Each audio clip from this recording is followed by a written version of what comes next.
स्नातकोत्तर द्वितीय वर्ष तृतीय प्रश्न पत्र का नाम है भारतीय काव्य शास्त्र। इसकी इकाई प्रथम के अंतर्गत काव्य शास्त्रीय परंपरा, जिसके विषय में आज अध्ययन करेंगे। भारतीय काव्य शास्त्र या साहित्य शास्त्र के विकास क्रम का संक्षिप्त परिचय। विकास क्रम को ही परंपरा भी कहते हैं। भारतीय काव्य शास्त्र की परंपरा का आरंभ आदि आचार्य भरत मुनि के नाट्य शास्त्र से होता है। नाट्य शास्त्र का रचना काल एवं संकलन काल 300 ईसा पूर्व से 200 ईसा पूर्व माना गया है। नाट्य शास्त्र नाट्य विधानों का आदि विश्वकोश है। उसे पंचम वेद के रूप में घोषित किया गया है। उसमें अभिनय आदि के साथ साथ काव्य शास्त्रीय अंगों जैसे रस, गुण, दोष, अलंकार तथा छंद पर भी पर्याप्त प्रकाश डाला गया है। आचार्य भरत ने 8 रस एवं 4 अलंकार बताए हैं। इसके उपरांत जिन्हें आदि शास्त्र के प्रणेता माना जाता है वे हैं आचार्य भामा। उन्हें अलंकारवाद के प्रवर्तक भी माना जाता है। उनका काव्यशास्त्रीय प्रबंध यानी पुस्तक काव्यालंकार है। आचार्य भामा ने शब्दार्थ को काव्य कहा है। संस्कृत, प्राकृत, अभ्रंश ऐसे त्रिविध काव्य का निरूपण भी उन्होंने किया है। काव्यालंकार में उन्होंने प्रथम बार काव्य साधन, काव्य प्रशंसा, काव्य प्रयोजन का निरूपण किया है। संस्कृत, प्राकृत, अभ्रंश ऐसे त्रिविध काव्य का निरूपण भी उन्होंने किया है। काव्यालंकार में उन्होंने प्रथम बार काव्य साधन, काव्य प्रशंसा, काव्य प्रयोजन का भी निरूपण किया है। इनके बाद आचार्य दंडी का नाम आता है। ये आचार्य और कवि दोनों थे।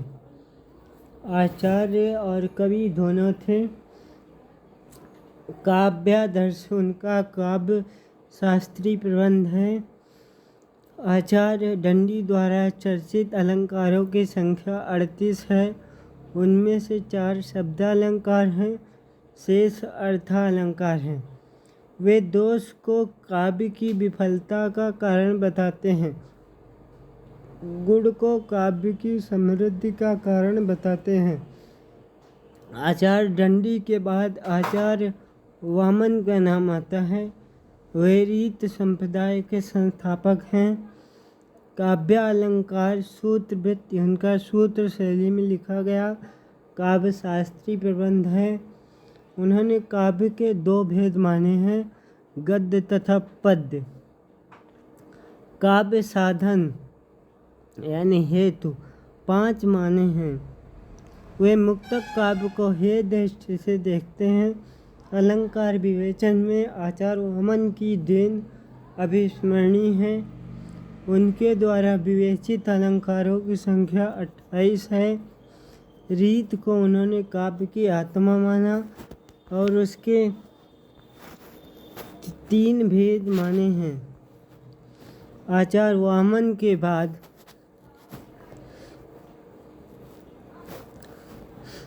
एक मेधावी आलोचक एवं सरस काव्यकार के रूप में आचार्य उद्भट का नाम आता है। अलंकार विवेचन प्रस्तुत करने वाला उनका एक ग्रंथ काव्यालंकार सार संग्रह है। इनके द्वारा विवेचित अलंकारों की कुल संख्या 41 है। कुछ अलंकारों को आचार्य उद्भट ने प्रतिमानार्थ के रूप में भी उपस्थित किया है। आचार्य वामन के बाद एक सुलझी समन्वयवादिनी एवं पूर्वग्रह मुक्त दृष्टि लेकर आचार्य रुद्रट आए।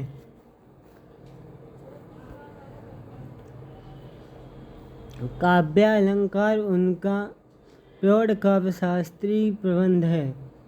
आचार्य भरत के पश्चात रस का व्यवस्थित एवं स्वतंत्र निरूपण उनके काव्यालंकार में उपलब्ध होता है। इसी तरह नायक नायिका भेद के सर्वप्रथम अत्यंत वैज्ञानिक विवेचन का श्रेय भी उन्हें प्राप्त है।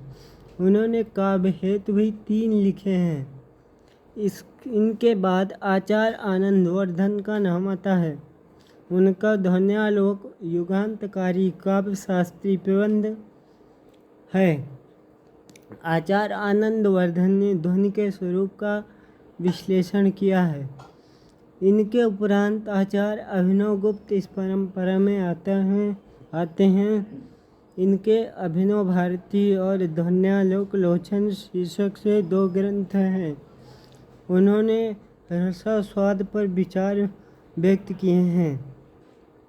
इनके बाद संस्कृत के एक श्रेष्ठ कवि, नाटककार एवं आलोचक राजशेखर आए। उनकी संस्कृत काव्य रचनाएं अत्यंत सरस है। उन्होंने काव्य हेतुओं का निरूपण कवित्व माताओं के रूप में किया है। राजशेखर ने काव्यार्थ को द्विविध माना है। इसके उपरांत इस परंपरा में आए धनंजय धनिक दोनों गुरु शिष्य थे। इन्होंने 10 रूपक शीर्षक से ग्रंथ लिखा। उसमें भारतीय नाट्य विधान पर विवेचना मिलती है। धनंजय ने रूपक के 10 भेद बताए हैं। इसके बाद आचार्य कुंतक ने वक्रोक्त जीवित ग्रंथ द्वारा अपना गंभीर एवं मौलिक चिंतन प्रस्तुत किया। ये वक्रोक्ति संप्रदाय के संस्थापक हैं। इसी परंपरा में आचार्य भोजदेव ने सरस्वती कंठाभरण के द्वारा काव्य शास्त्र पर प्रकाश डाला। यानी आचार्य भोजदेव के ग्रंथ का नाम है सरस्वती कंठाभरण। वे गंभीर आलोचक और पंडित काव्य शास्त्री थे। इसके अतिरिक्त उनका श्रृंगार प्रकाश ग्रंथ भी प्रसिद्ध है। उसमें उन्होंने 36 प्रकाश बताए हैं। इस किताब में 36 अध्याय हैं। इसके भी 12 भेद बताए हैं। इसके बाद आए आचार्य क्षेमेंद्र ने औचित्य संप्रदाय का प्रवर्तन किया। इस दृष्टि से उनका औचित्य विचार चर्चा महत्वपूर्ण ग्रंथ है। यह अपेक्षाकृत प्रौढ़ ग्रंथ है। इसी प्रकार संस्कृत पंडितों के आचार्य परंपरा में आचार्य मम्मट का नाम बड़े आदर के साथ लिया जाता है। आचार्य मम्मट ध्वनिवादी हैं तथा उनका काव्य प्रकाश ग्रंथ भारतीय साहित्य शास्त्र की एक महनीय उपलब्धि है। काव्य के उन्होंने 3 भेद माने हैं। मम्मट ने काव्यांगों के गंभीर एवं संतुलित विचार प्रस्तुत किए हैं। मम्मट के बाद अलंकार शास्त्र की प्रौढ़ एवं सशक्त कृति लिखने वाले रुय्यक का नाम आदर के साथ लिया जाता है। आचार्य रुय्यक ने अलंकार सर्वस्व ग्रंथ लिखा। इसके बाद आचार्य हेमचंद्र ने काव्यानुशासन ग्रंथ लिखा। ये उनका काव्य शास्त्रीय प्रबंध है। इसमें काव्य के विभिन्न अंगों का विवेचन दिखाई देता है। इनके अनुसार ही वाग्भट द्वितीय ने काव्यानुशासन ग्रंथ लिखा है। इनके बाद दर्शन, काव्य एवं अलंकार शास्त्र के श्रेष्ठ मर्मज्ञ पंडित जयदेव ने चंद्रालोक ग्रंथ लिखकर अलंकारों का विवेचन किया है। इसके बाद आचार्य विद्याधर ने एकावली ग्रंथ लिखा है। इसके द्वारा रस एवं अलंकार पर प्रकाश डाला गया है। इनके उपरांत आचार्य विश्वनाथ ने साहित्य दर्पण लिखकर काव्य शास्त्रीय प्रबंध ही प्रस्तुत किया है।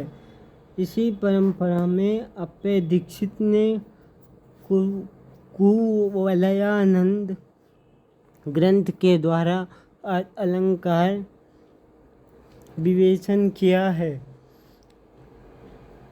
अप्पे दीक्षित के बाद आचार्य जगन्नाथ आते हैं। उन्होंने रस गंगाधर नामक ग्रंथ लिखा। प्रतिभा एवं ध्वनि पर उन्होंने अपने विचार व्यक्त किए। इसके उपरांत भारतीय अलंकार चिंतन की हिंदी परंपरा दिखाई देती है। यानी उपरोक्त जितने भी काव्यशास्त्री बताए गए हैं वे सभी संस्कृत की चिंतन परंपरा से संबंधित हैं। अब हिंदी परंपरा में केशवदास हिंदी काव्यशास्त्री परंपरा के प्रवर्तक माने जाते हैं। कवि प्रिया एवं रसिक प्रिया उनके 2 ग्रंथ काव्यांगों का विवेचन करने वाले ग्रंथ हैं। हिंदी अलंकार चिंतन की इस परंपरा में चिंतामणि का नाम आता है। आचार्य शुक्ल ने इन्हें रीत काव्य परंपरा का प्रवर्तक माना है। चिंतामणि का कविकुल कल्पतरु ग्रंथ विशेष प्रसिद्ध है। चिंतामणि रस ध्वनिवादी आचार्य हैं। रीतकाल प्रमुख हिंदी काव्यशास्त्रियों में आचार्य कुलपति का नाम भी है। इनके वचन शैली काफ़ी सुबोध है। उनकी कीर्ति का एकमात्र आधार रस रहस्य ग्रंथ है। उन्होंने काव्य के प्रयोजन 6 माने हैं। इनके बाद कविदेव का नाम रीतकालीन आचार्य कवियों में आदर के साथ लिया जाता है। इनके ग्रंथों की संख्या बहुत बताई गई है, परंतु शब्द रसायन और भाव विलास देव के काव्यशास्त्री प्रबंध हैं।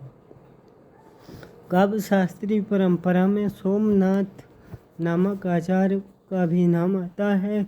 इनका एकमात्र ग्रंथ रस पीयूष निधि है। इसी परंपरा में मौलिकता एवं प्रौढ़ विवेचन की दृष्टि से आचार्य भिखारी दास का नाम आता है। वे श्रेष्ठ कवि भी थे। उनकी कीर्ति का आधार काव्य निर्णय नामक ग्रंथ है। उन्होंने 9 रस बतलाए हैं। रीतकालीन हिंदी आचार्यों में प्रताप शाही का नाम काव्य विलास ग्रंथ के लिए प्रसिद्ध है। आचार्य प्रताप शाही का काव्यशास्त्र संबंधी अध्ययन गंभीर एवं विस्तृत है। उन्होंने काव्यार्थ का भी निरूपण किया है। हिंदी परंपरा में मध्ययुगीन काव्यशास्त्र की परंपरा दिखाई देती है। वैसे तो मध्ययुगीन हिंदी काव्यशास्त्र की परंपरा का आरंभ भारतेंदु हरिश्चंद्र की लघु कृति नाटक से माना जाता है, परंतु इसके पूर्व रीतकालीन कवियों में पद्माकर आचार्य के रूप में प्रसिद्ध थे। वे बहुमुखी प्रतिभा के धनी थे। जगत विनोद एवं पद्माभरण उनके रीत काव्य के प्रसिद्ध ग्रंथ हैं। गद्ययुगीन काव्यशास्त्रों की द्विविध परंपरा चली है। पहली परंपरा रूढ़िबद्ध काव्य विवेचन को प्रश्रय देती हुई पद्माकर के पश्चात ब्रह्मदत्त के दीप प्रकाश, काशराज की चित्र चंद्रिका, गिरिधर दास के भारती भूषण, लेखराज के गंगाभरण, लाछीराम के रामचंद्र भूषण आदि में परिलक्षित हुई है। इनके अतिरिक्त शेष कवि ऐसे हैं जिन्होंने मौलिक विवेचन कम ही किया और पृष्ठ प्रेषण में अच्छे ढंग से नहीं किया है। दूसरी परंपरा रूढ़ मुक्ति थी। यहाँ जहाँ प्राचीन ग्रंथों को उपजीव्य सामग्री के रूप में ग्रहण कर रखी थी, वहाँ पाश्चात्य काव्यालोचन पद्धति का प्रभाव भी इस पर परिलक्षित होता है।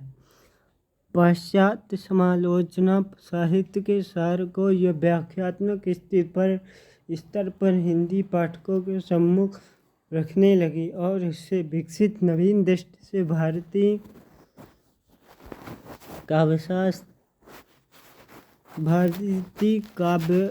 काव्यालोचन सिद्धांतों का मूल परीक्षण करने लगी।